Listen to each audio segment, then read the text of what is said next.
Hello?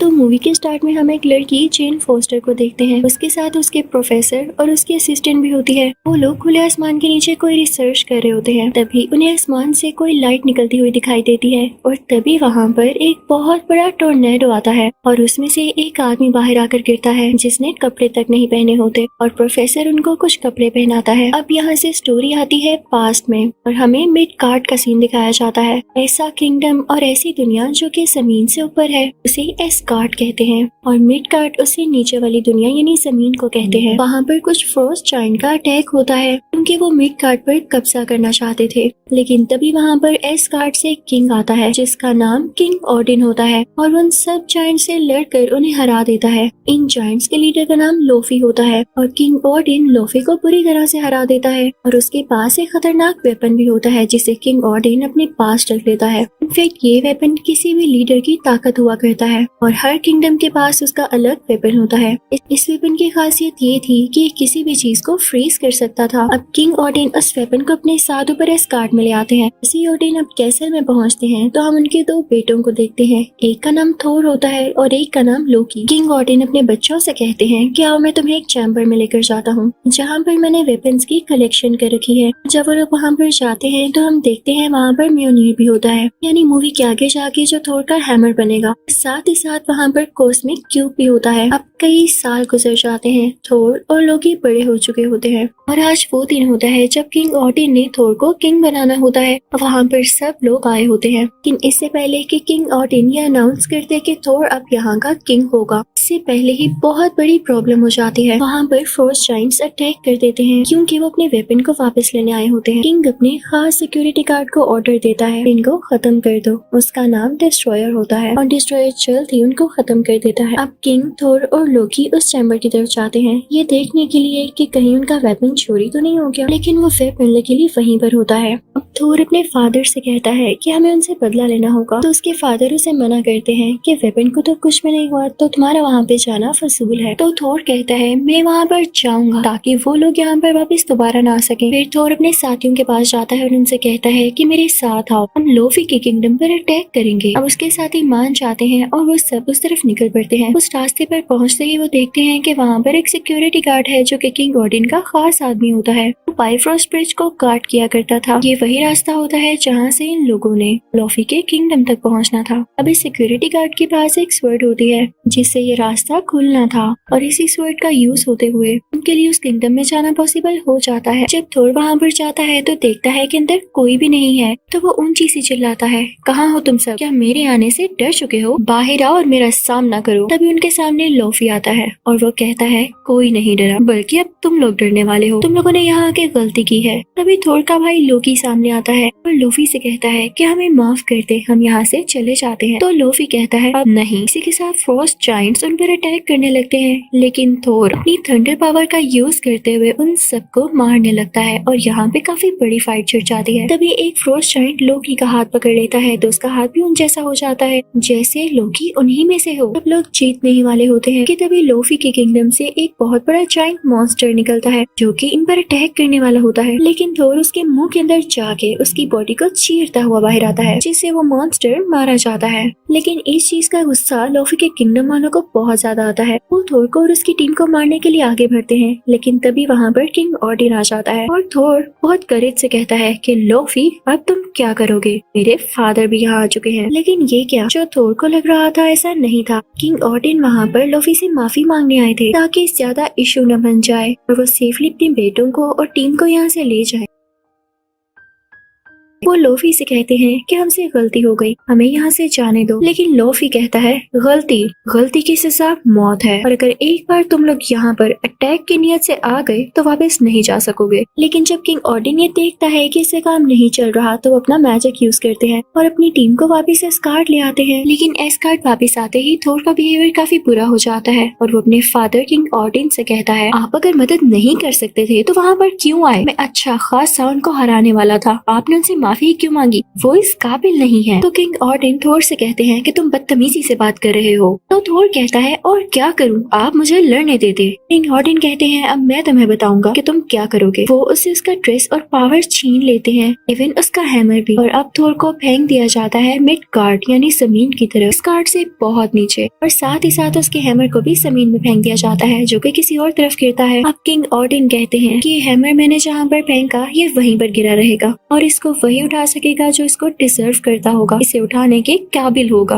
और थोर तुम तब तक इसको हासिल नहीं कर सकोगे जब तक इसके लिए डिजर्विंग न बन जाओ। नेक्स्ट सीन में हम देखते हैं कि थोर एक हॉस्पिटल में है। जब उसकी आंख खुलती है तो देखता है कि उसके आसपास डॉक्टर्स, जेन फॉस्टर, प्रोफेसर और वही असिस्टेंट है। तो वो काफी हड़बड़ा जाता है और कहता है मैं कहाँ पर हूँ। उन सबको पीछे करता हुआ और मारता हुआ हॉस्पिटल से बाहर आ जाता है। नेक्स्ट सीन हमें दिखाया जाता है उसी म्योनिर का जो कि थोर का हैमर होता है। वो किसी सिटी में गिरा था और जहाँ पर वो गिरा था वो जगह कुछ तबाह सी हो गई थी। उसके इर्द गिर्द बाउंड्रीज बना ली थी शील्ड ने। अब उसका एक एजेंट वहाँ पर आता है। वो इस हैमर को लेके काफी इंटरेस्टेड लग रहा था और वो इस पे रिसर्च भी करना चाहता था। अब उसे बताया जाता है कि एक लड़की है जेन फॉस्टर जो कि रिसर्च करती है और क्या पता उसे इस हैमर के बारे में भी पता हो। तो वो एजेंट सीधा जेन फॉस्टर के घर जाता है। जेन फॉस्टर के मना करने के बावजूद भी वो उसकी बुक को वहाँ से ले आता है जिसके अंदर उसने सारी रिसर्च लिख रखी थी। अब उधर थोर को भी पता चल चुका होता है कि उसका हैमर कहाँ पर है क्योंकि ये हैमर की गिरने वाली बात हर तरफ फैल चुकी थी। तो हॉस्पिटल से बाहर आते ही लोगों से पूछने लगता है कि मुझे घोड़ा कहाँ से मिलेगा। तो लोग हंसने लगते हैं कि घोड़ा इस जमाने में यहाँ कोई घोड़ा नहीं है। तभी आती है वहाँ पर जेन और थोर से कहती है आओ मेरी गाड़ी में बैठ सकते हो तुम, मैं तुम्हें उस जगह तक ले जा सकती हूँ क्योंकि मुझे खुद भी वहाँ जाना है, लेकिन प्लीज अपनी जुबान बंद रखना। ये लोग वहाँ पर पहुँच जाते हैं तो देखते हैं कि थोर के हैमर को काफी सिक्योरिटी के अंदर रखा गया है और उसे कोई हाथ भी नहीं लगा सकता। थोर अंदर जाता है सब सिक्योरिटी गार्ड्स और आदमियों को मारता हुआ क्योंकि इन लोगों ने उसके अपने हथौड़े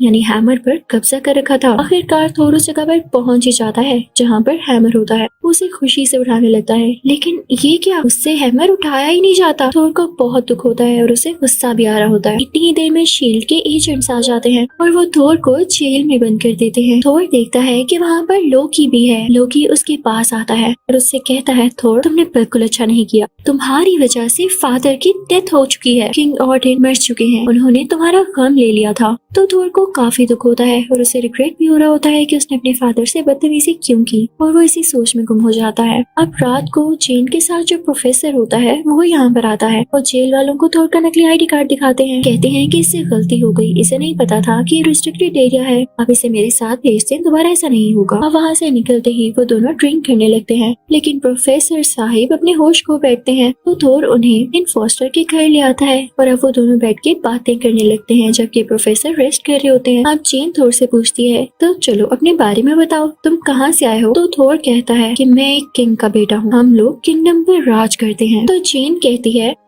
तुम भी कमाल करते हो, कैसी बातें कर रहे हो। तो थोर कहता है लाओ मैं तुम्हें ड्रॉ करके दिखाता हूँ और थोर पूरी एक डायग्राम बनाता है जिसमें वो 9 के 9 किंगडम्स होते हैं। तो जेन को बताता है कि जिस अर्थ पर तुम रह रही हो इसे मिडगार्ड कहते हैं, जहाँ मैं रहता हूँ उसे एस्गार्ड कहते हैं। अब यहाँ से सीन शिफ्ट होता है एस्गार्ड की तरफ और हमें दिखाया जाता है कि लोकी ने झूठ बोला था कि किंग ऑर्डिन की डेथ हो चुकी है। वो तो अभी जिंदा होते हैं लेकिन अभी भी होशी की हालत में होते हैं और लोकी उनके पास ही बैठा होता है।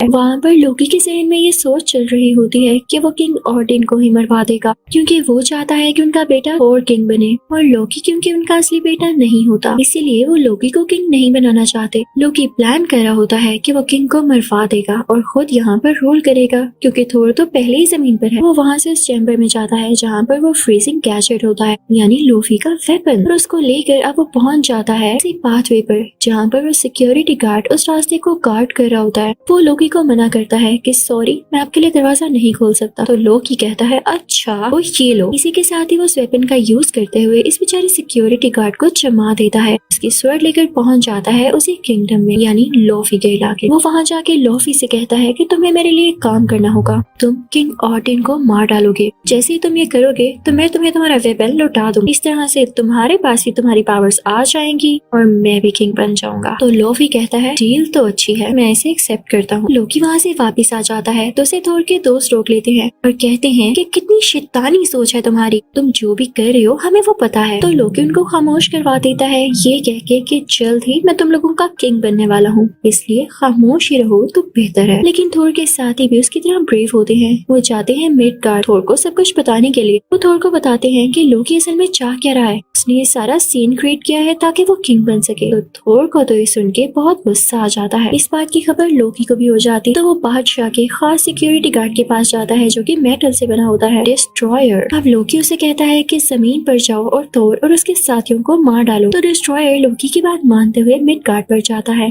वो थोर के साथियों के सामने जाके उसको मारने ही वाला होता है कि तभी थोर सामने आ जाता है और वो कहता है डिस्ट्रॉयर रुक जाओ और मुझसे मुकाबला करो। डिस्ट्रॉयर को क्या फर्क पड़ना था, थोर को हिट करता है और थोर दूर जाके गिरता है क्योंकि ना उसके पास उसका ड्रेस था और ना ही उसका हैमर, तो उसके पास पावर्स कहाँ से आएंगी। वो काफी जख्मी हो जाता है। लेकिन यहाँ भी होता है एक मिरेकल। याद है किंग ऑडिन ने क्या कहा था कि जब तक थोर इस काबिल नहीं हो जाता कि वो हैमर को डिजर्व कर सके तब तक हैमर उसके पास नहीं आ सकता। तो सुने थोर ने ऐसा काम कर दिया था कि वो हैमर को डिजर्व करता था। उसने अपने दोस्तों के लिए कुर्बानी दी थी और खुद चोट खाई थी। अब उसके पास उसका ड्रेस और उसका हैमर वापस आ चुका था और अब बहुत पावरफुल फील कर रहा था। थोर वहाँ पर डिस्ट्रॉयर को अपने हैमर से डिस्ट्रॉय कर देता है। थोर अपनी टीम को लेता हुआ वापस ऊपर जाता है। अब वहाँ का सिक्योरिटी गार्ड जिसे लोकी ने जमा दिया होता है वो अपनी पावर का यूज करते हुए बर्फ को तोड़कर बाहर आ जाता है और वो पाथवे थोर के लिए खोल देता है। लेकिन एस्गार्ड खुलने की वजह से लोफी के किंगडम के लोग भी उधर आने लगते हैं। अब लोफी वहाँ पर आकर किंग ऑडिन पर अटैक करने वाला होता है जैसा उसे करने के लिए लोकी ने कहा था।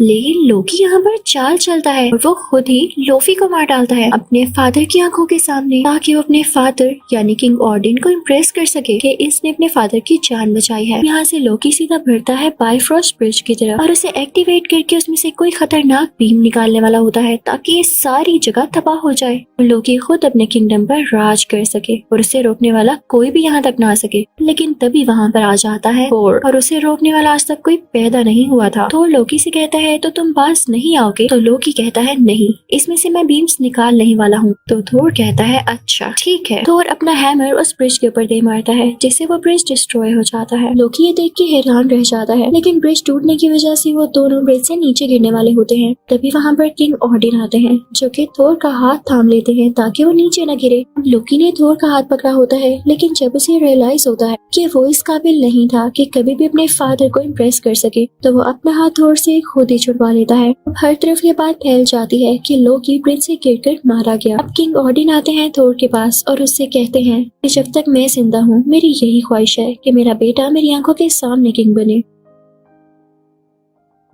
तो थोर अपने फादर से कहता है नहीं, मुझे अभी बड़े बड़े काम करने हैं और आप जैसा बनना है। जब मैं वाकई इस काबिल हो गया तब आप मुझे किंग बना दीजिएगा। अब इस पार्ट के एंड में हम देखते हैं कि लोकी मरा नहीं होता बल्कि वो पार्ट 2 में जिंदा होकर जरूर आएगा। इसी के साथ ये पार्ट 1 यहीं पर खत्म होता है और अब मैं आपको एक्सप्लेन करने वाली हूँ पार्ट 2। तो पार्ट 2 के शुरू होते ही फर्स्ट के सीन को दिखाते हुए जहाँ पर हमें किंग ऑडिन के फादर दिखाए जाते हैं। वो उनका दौर चल रहा था और उस वक्त उनका दुश्मन था मेलिकट। उसके पास भी एक वेपन हुआ करता था जो उसकी ताकत था। मेलिकट चाहता था कि वो पूरे 9 किंगडम्स पर अटैक करके उन पर कब्जा कर ले, लेकिन किंग ऑडिन के फादर ऐसा होने नहीं दे सकते थे। तो वो मेलिकट और उसके साथियों को हरा के वहाँ से दूर भेज देते हैं और वो मेलिकट से उसका वेपन लेके जमीन की गहराइयों में दफना देते हैं। अब जब मेलिकट को रियलाइज होता है कि उसे उसका वेपन ले लिया गया है और उसके मुकाबले में कोई आम इंसान नहीं खड़ा बल्कि द ग्रेट किंग है, तो वो अपने खास साथी को बुलाता है और कहता है कि अभी हमारे लिए गहरी नींद लेना बेहतर है और जब हालात बेहतर हो जाएंगे तो हम खुद ही लौट आएंगे और अपना वेपन भी वापस हासिल कर लेंगे। मेलिकट और उसका अजीब और गरीब साथी गहरी नींद में सो जाते हैं। कहानी आती है प्रेजेंट की तरफ। मेलिकट अभी तक सोया होता है। खैर ये तो एक अलग कहानी है, लेकिन अगर हम बात करें एस्गार्ड की तो वहाँ पर सबको पता चल चुका होता है कि लोकी ने अपने फादर को धोखा देने की कोशिश की थी कि नजरों में अच्छा बनने के लिए। अब वो पकड़ा जा चुका होता है क्योंकि वो मरा नहीं था, जिंदा था और थोर उसे पकड़ कर किंग ऑडिन के पास ला रहा होता है। इसके बाद अगले सीन में हम थोर को काफी काफी शानदार लड़ाई करता हुआ देखते हैं और ये लड़ाइयाँ वो अपने किंगडम को बचाने के लिए किया करता था और उन लोगों के लिए जो खुद अपने लिए कुछ कर नहीं पाते थे और इतने ताकतवर नहीं थे। वो सब थोर से मदद मांगा करते थे और ये थोर की अच्छाई थी कि वो उनकी मदद कर भी दिया करता था। फिर थोर जाता है अपने फादर के पास और उनसे बातें करने लगता है। यहाँ हमें पता चलता है कि बाइफरोस्ट ब्रिज दोबारा से रिपेयर हो चुका है और अब वो बिल्कुल ठीक से काम भी करने लगा है। अब किंग ओडिन थोर को बताते हैं कि बेटा जल्दी वो वक्त आने वाला है जब नो के नो किंगडम्स एक अलाइनमेंट में आ जाएंगे और जैसे वो इकट्ठे होंगे एक पोर्टल खुल जाएगा और मेलिकेट ने कहा था जब ऐसा टाइम आएगा तो वो भी लौट आएगा, तो तुम्हें होशियार रहना होगा। उधर जमीन पर हम जेन फॉस्टर और उसके असिस्टेंट को देखते हैं जो कि इसी टॉपिक पर बात कर रहे होते हैं कि क्या ऐसे पोर्टल्स वाकई होते हैं। तो उनको पता चलता है कि यहाँ पर एक अबेंडन बिल्डिंग है। हमें सस्पेंस होने लगता है कि यहाँ पे कोई क्यों नहीं जाता, चलो हम चलते हैं। लेकिन वहाँ पर जाना इनकी गलती होती है क्योंकि वहाँ पर कुछ ऐसे पोर्टल्स थे कि उसमें कोई भी ऑब्जेक्ट डाला जाए चाहे वो इंसान हो वो गायब हो जाता था, दुनिया के किसी दूसरे कोने में गिर जाता था। और जब जेन ऐसी पोर्टल को देख रही होती है तो वो भी पोर्टल के अंदर गिर जाती है और पता है वो कहाँ पहुँचती है, जमीन की उसी गहराई में जहाँ पर किंग ओडिन के फादर ने मेलिकेट का वेपन छुपा रखा था। जैसे ही वो उस जगह पर हिट करती है उस वेपन की सारी ताकतें जेन फोस्टर के अंदर आ जाती हैं और इस बात का पता उसी सिक्योरिटी गार्ड को भी चल जाता है जो कि बाइफरोस्ट ब्रिज की हिफाजत किया करता था। वो थोर को जाकर बताता है कि आपने मुझे कहा था कि मैं जेन फोस्टर पर नजर रखूं, लेकिन वो मुझे दुनिया में कहीं भी नजर नहीं आ रही है, कहीं उसे कुछ हो तो नहीं गया। तो थोर उससे कहता है मुझे फौरन से जमीन यानी मिड गार्ड पर भेजो, मैं जाकर देखता हूँ। अब थोर आ चुका था मिड गार्ड पर, लेकिन जेन तब तक वहाँ पर पहुँच चुकी होती है यानी जमीन पर वापिस आ चुकी होती है। जब थोर को देखती है तो उसे स्लैप करती है, तुम इस हुलिये में यहाँ पर आ गई हो, कोई तुम्हें देख लेगा तो क्या कहेगा। लेकिन काम उल्टा ही पड़ जाता है। पुलिस वहाँ पर आती है और जेन को ही पकड़ के कहती है लेडी आपने इसे स्लैप क्यों किया है। लेकिन पुलिस का जेन को हाथ लगाना पड़ता है महंगा क्योंकि जेन में से काफी इलेक्ट्रिकल वेव्स निकलती हैं, जिससे पुलिस ऑफिसर दूर जाकर गिरता है। ये देख के थोर को पता चल चुका था कि उसकी दोस्त के अंदर ये एबिलिटीज आ चुकी हैं, मेलिकेट के उसी वेपन की पावर्स। तो वो उसे अपने साथ एस्कॉर्ट ले आता है। किंग ओडिन भी जब उसे देखते हैं तो उन्हें पता चल जाता है कि जेन के अंदर ये पावर्स हैं जो कि अच्छी नहीं है। वो बताते हैं कि मेलिकेट अब जरूर लौटेगा, उसका वेपन अब जेन के साथ कनेक्टेड हो चुका है तो जेन की जान को भी खतरा है, इसका ख्याल रखना। और ऐसा ही होता है। मेलिकेट अपनी नींद से जाग चुका होता है और अपने खास साथी से कहता है कि जाकर एस्कॉर्ट पर हमला कर दो ताकि वो वेपन को मेलिकेट के पास वापस लेकर आ सके। उसके बाद मेलिकेट अपने असली रूप के साथ यहाँ आ सके। अब मेलिकेट को पता चलता है कि उसका वेपन जेन फॉस्टर के अंदर है तो वो खुद भी वहाँ पर आ जाता है और उसकी जान लेकर अपना वेपन हासिल करने ही वाला होता है कि तभी वहाँ पर थोर की मदर आ जाती है जो कि जेन की जान बचा लेती है। लेकिन इस चक्कर में उनकी अपनी जान चली जाती है, उन्होंने जेन के लिए कुर्बानी दे दी थी। तभी वहाँ पर एस्कॉर्ट आ जाते हैं जिनसे डर कर मेलिकेट और उसका साथी भाग जाते हैं क्योंकि मेलिकेट अब इतना पावरफुल नहीं हुआ था, उसके पास अपना वेपन जो नहीं था। जब थोर को पता चलता है कि मेलिकेट ने उसकी मदर को मार डाला है तो वो गुस्से से आग बगोला हो जाता है, इतना गुस्सा कि वो मेलिकेट से बदला लेकर ही रहेगा। वो सीधा लोकी के पास जाता है और उससे भी बताता है कि मेलिकेट ने हमारी मदर को मार दिया है, तुम मेरे साथ चलो, हम उससे बदला लेंगे। लोकी को भी बहुत गुस्सा आता है और वो एक साथ उधर जाने के लिए तैयार हो जाते हैं। थोर और लोकी जब वहाँ पर पहुँचते हैं तो देखते हैं कि मेलिकेट के सामने जेन भी है और वो उसे अपना वेपन निकालने की कोशिश कर रहा है जिससे जेन की जान भी जा सकती थी। तो ये चीज थोर को काफी डरा देती है, लेकिन मेलिकेट जल्द ही जेन के अंदर से अपना वेपन निकाल लेता है। थोर को बहुत गुस्सा आता है और वो अपनी थंडर पावर्स का यूज करते हुए इस वेपन को तोड़ने की कोशिश करता है, लेकिन ऐसा नहीं कर पाता। मेलिकेट के पास अब उसका वेपन आ चुका था और वो और भी ज्यादा स्ट्रॉन्ग हो चुका था। मेलिकेट अपनी स्पेसशिप लेके वहाँ से चला जाता है और कहता है कि मैं उस दिन यहाँ पर जरूर आऊंगा जब सब किंगडम्स एक साथ इकट्ठे हो जाएंगे। तभी हम देखते हैं कि मेलिकेट का वही खास साथी लोकी को काफी जख्मी कर देता है। यहाँ पर उसने थोर के लिए कुर्बानी दी होती है, सैक्रिफाइस किया होता है कि मेलिकेट का ये साथी उसे मार डाले और थोर यहाँ से चला जाए। अब जेन थोर को अपने साथ ले जाती है उसी पोर्टल के पास जिससे वो वापस दुनिया में जा सकते थे। वहाँ पर वो प्रोफेसर अपनी असिस्टेंट से मिलती है। वहाँ पर प्रोफेसर बताते हैं कि अगर हम बिल्कुल सेंटर में चले जाएं, मेलिकेट को पूरे 9 किंगडम्स पर कब्जा करने से रोक सकते हैं। अब ये सब लोग निकल पड़ते हैं उसी जगह पर जहाँ पर मेलिकेट आने वाला था। के पास काफी अच्छे और एडवांस वेपन्स भी होते हैं कि मेलिकेट का मुकाबला करने में कोई कसर बाकी न रहे। जल्दी वहाँ पर मेलिकेट भी आ जाता है और तभी वहाँ एक और पोर्टल खुल जाता है जिसमें से होते हुए थोर और मेलिकेट कहीं और आ जाते हैं। लेकिन थोर को तभी आइडिया आता है, वो मेलिकेट का अपना स्पेसशिप मंगवाता है और मेलिकेट पर तीर मारता है जिससे उसकी डेथ हो जाती है। मेलिकेट अब नहीं रहा था। जो बहुत बड़ा बन रहा था वो अब कहाँ गया। ये लड़ाई अब खत्म हो चुकी थी। फिर थोर अपने फादर किंग ऑर्डिन के पास जाता है और उन्हें बताता है कि फादर, मैंने मेलेकिथ को मार डाला है। किंग ऑर्डिन कहते हैं, थोर अब मैं तुम्हें किंग जरूर बनाऊंगा। थोर कहता है कि नहीं, मैं अभी भी आपकी तरह स्ट्रॉन्ग नहीं हुआ। तभी हम देखते हैं कि किंग ऑर्डिन की जगह लोकी होता है। इसी के साथ पार्ट 2 यहीं पर खत्म होता है। मैं आपको एक्सप्लेन करूंगी थोर का पार्ट 3, जिसका नाम है थोर रैग्नारोक। करते हैं मूवी का स्टार्ट। यहाँ पर हमें पता चलता है कि मेलेकिथ के वेपन से एक स्टोन निकालकर कहीं भिजवा दिया गया था और उसको ढूंढ रहा होता है। ढूंढते ढूंढते वो हेल पहुंच जाता है, लेकिन तभी वो वहाँ मिलता है फायर स्कल से। फायर स्कल उसे पकड़कर उसे लटका देता है और उससे कहता है कि तुमने मुझे क्यों पकड़ रखा है। तो फायर स्कल कहता है, तुम मेरे अंदर जलती हुई आग देख रहे हो, ये इटर्नल फायर नहीं है, लेकिन जल्द ही वो दिन आएगा जब मेरे अंदर इटर्नल फायर आ जाएगी, मैं इमॉर्टल हो जाऊंगा। याद रहे, मैं हर किंगडम पर कब्जा कर लूंगा। तुम क्या, तुम्हारा कोई किंगडम नहीं बचेगा। तो थोर उसे पूछता है, तुम्हें गरूर किस बात का है। तो फायर स्कल कहता है, ये मेरे सींग देख रहे हो, कितने खूबसूरत है, यही तो मुझे ताकत देते हैं। तो थोर कहता है, मैं अपनी ताकत दिखाऊं। इसी के साथ वो अपना हाथ खोलता है और उसके हाथ में उसका प्यारा हैमर आ जाता है। सच में वो हैमर थोर को बहुत प्यारा होता है। थोर अब फ्री हो जाता है और फायर स्कल के सामने जाता है। फायर स्कल अपने बाकी साथियों को भी बुलाता है जो कि फायर से ही बने होते हैं। थोर से लड़ाई करने लगते हैं और इनको बड़ी आसानी से हरा देता है। तभी वहाँ पर एक ड्रैगन आ जाता है जो कि थोर की जान लेना चाह रहा होता है, लेकिन तभी थोर को आइडिया आता है। कहता है कि मेरे अलावा मेरे हैमर को कोई नहीं उठा सकता। उस ड्रैगन के मुंह में अपना हैमर रख देता है ताकि उसके वजन से वो नीचे गिर जाए, और ऐसा ही होता है, ड्रैगन नीचे गिर जाता है। फिर थोर बढ़ता है उसी फायर स्कल की तरफ, अपने हैमर का यूज करते हुए उसे भी खत्म कर डालता है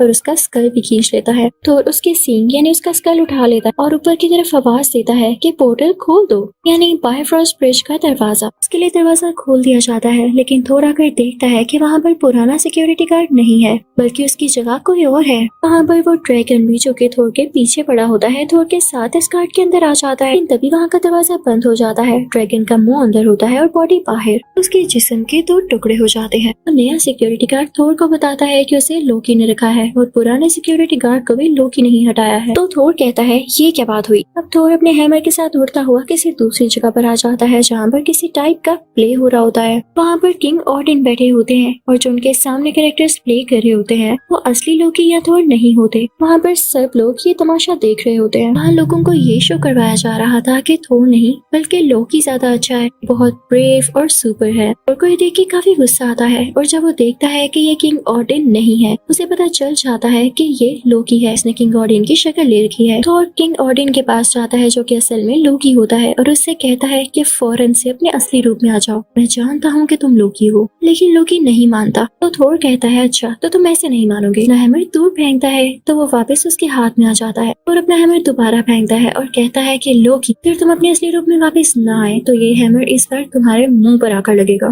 तो लोकी डरता हुआ अपने असली रूप में आ जाता है। सब लोग देख के काफी हैरान रह जाते हैं। तभी तो लोकी की तरफ आगे बढ़ता है और कहता है कि मुझे बताओ मेरे फादर कहाँ हैं? तुम उनका रूप लेके क्यों फिर रहे हो? कहीं तुमने तो उन्हें कहीं छुपा कर नहीं रखा? तो लोकी कहता है, थोर मुझे नहीं पता वो कहाँ है, लेकिन हम मिलकर उन्हें ढूंढ सकते हैं। अब नेक्स्ट सीन में हम देखते हैं कि वो दोनों किसी सिटी में आ जाते हैं। ये प्रेजेंट वर्ल्ड होती है। वहीं जमीन पर एक पोर्टल खुलता है तो लोकी उसके अंदर चला जाता है और थोर को वहाँ जमीन पर पड़ी हुई एक चिट मिलती है जिस पर कोई एड्रेस लिखा होता है। थोर उसी को फॉलो करने लगता है। थोर जब वहाँ पर पहुँचता है तो देखता है कि वहाँ पर तो डॉक्टर स्ट्रेंज है। थोर उनसे अपने फादर के बारे में पूछता है तो डॉक्टर स्ट्रेंज कहते हैं कि हाँ मैं जानता हूँ वो कहाँ पर है। तभी वहाँ पर डॉक्टर स्ट्रेंज एक पोर्टल ओपन कर देते हैं जिसमें से लोकी गिरता है। अब वो इन दोनों को यानी थोर और लोकी को एक जगह पर भेज देते हैं जहाँ पर वाकई में किंग ऑर्डिन होते हैं। जब किंग ऑर्डिन अपने बेटों को देखते हैं तो कहते हैं कि बस मैं अब मरने वाला हूँ, मेरे पास ज्यादा वक्त नहीं रहा। तो थोर अपने फादर से कहता है, आप ऐसी बातें क्यों कर रहे हैं? क्या आपको पता है मैंने फायर स्कल को भी मार दिया है जो कि बातें कर रहा था कि वो रैग्नारोक बनेगा। तो किंग ऑर्डिन कहते हैं कि थोर तुमने उसे मार दिया, लेकिन क्या उसने तुम्हें ये नहीं बताया कि जब उसे इटर्नल फायर मिलेगी तो वो जिंदा होकर वापस आएगा और इसके लिए हमें होशियार रहना होगा। किंग ऑर्डिन ये भी कहते हैं, मैं तुम्हें एक और लड़की के बारे में बताता हूँ जो कि शैतानी ताकतें रखती है और उसका नाम है हेला। वो हेल से है। मैंने उसे कैद किया हुआ था, लेकिन अब मेरे मरने का वक्त आ चुका है और वो मेरी कैद से आजाद हो जाएगी। तुम लोगों को उससे भी बचना होगा। इसी के साथ किंग ऑर्डिन गोल्डन डस्ट में बदल जाते हैं। वहाँ से 2 कहीं चले जाते हैं। यानी अब किंग गॉर्डन भी नहीं रहे थे और इन दोनों को ही हेला से अकेले लड़ना था। और तभी वहाँ पर हेला आ जाती है जिसने ब्लैक ड्रेसिंग कर रखी होती है। वाकई उसका नाम उसकी पर्सनैलिटी के साथ काफी सूट कर रहा था। वो थोर और लोकी से कहती है मेरे आगे झुक जाओ। तो लोकी कहता है हरगिज़ नहीं। और थोर अपना हथौड़ा यानी हैमर उस चुड़ैल की तरफ फेंकता है, लेकिन हेला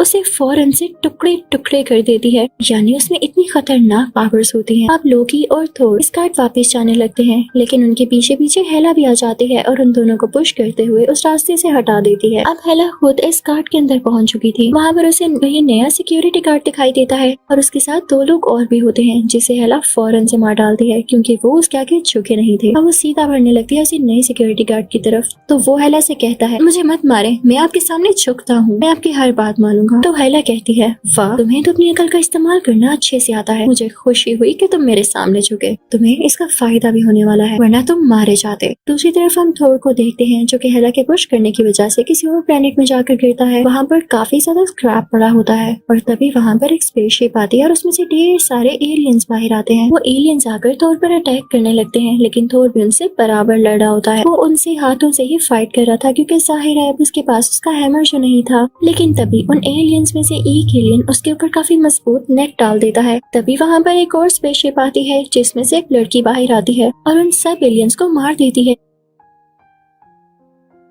फिर वो थोर को अपने साथ ले जाती है। अब वो लड़की थोर को इसी प्लेनेट के ग्रैंड मास्टर के पास लेकर आती है जो कि यहाँ रूल किया करता। तो वो थोर को एक कुर्सी के साथ बांध देते हैं। जो लड़की थोर को ग्रैंड मास्टर के पास लेकर आई होती है उसका नाम उल्काई होता है। उसे ऐसा करने के पैसे मिलते हैं। वहाँ पे ग्रैंड मास्टर थोर को बताता है कि मैंने यहाँ पर तुम्हें इसलिए बुलाया क्योंकि मैं रेसलिंग कॉम्पिटिशंस करवाता हूँ और मुझे तुम्हें देखने से लग रहा है कि तुम काफी स्ट्रॉन्ग हो, काफी ताकत है तुम में, तो तुम्हें मेरे लिए लड़ना होगा। तो थोर कहता है नो, मुझे कोई इंटरेस्ट नहीं, मुझे बस अपने किंगडम वापस जाना है, मुझे छोड़ दो तुम। तो ग्रैंड मास्टर कहता है तुम्हें छोड़ दूं। तभी थोर की नजर पड़ती है लोकी पर जो वहाँ पर ही होता है। तो थोर ग्रैंड मास्टर से कहता है कि ये देखें मेरा भाई भी यहाँ पर है, आप इसे क्यों नहीं उस कॉन्टेस्ट में रख लेते, ये भी काफी स्ट्रॉन्ग बनता है। तो लोकी कहता है नहीं नहीं, मैं इसका भाई नहीं हूँ, ये झूठ बोल रहा है। तो ग्रैंड मास्टर कहता है जो भी है मुझे इससे कोई कंसर्न नहीं, थोर मुझे तुमसे मतलब है क्योंकि मैं जानता हूँ तुम गॉड ऑफ थंडर हो। और फिर भी मना कर रहा होता है। तो ग्रैंड मास्टर कहता है अच्छा चलो सुनो, अगर तुम मेरे लिए कॉन्टेस्ट लड़ते हो और इसमें जीत जाते हो तो मैं तुम्हें एक बिल्कुल नई स्पेसशिप दूंगा जिसमें तुम एस्गार्ड वापस जा सकोगे। तो थोर कहता है